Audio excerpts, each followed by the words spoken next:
Good morning, panibagong araw at panibagong video na naman po tayo ngayon.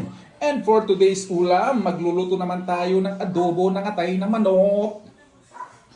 At heto ang ating mga gagamitin. Meron tayong sibuyas, bawang, laurel, magic sarap, toyo, oyster sauce, at syempre di mawawala ang atay na manok with balon-balunan. At meron din tayong Sprite dito. Bale, optional lang po yan. Ayan, let's go! Maglalagay na po ako ng mantika.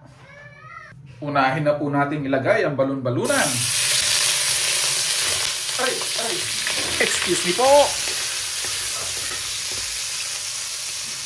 Ilalagay ko na po ang sibuyas at bawang.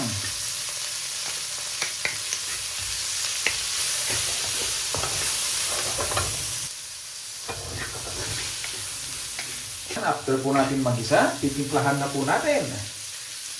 Unahin ko na ang oyster sauce. Toyo.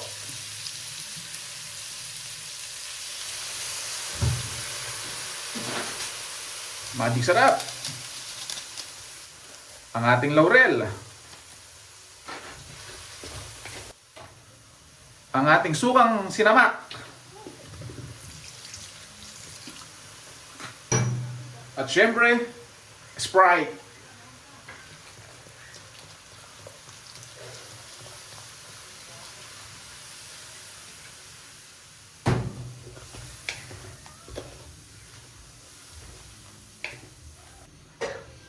At tatakpan lang po natin.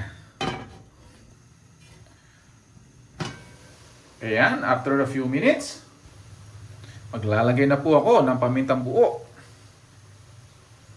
Siyempre, lalagay ko na rin itong atay ng manok. Ayan. Halu-haluin. Halu-haluin na mabuti. Ang bango, grabe.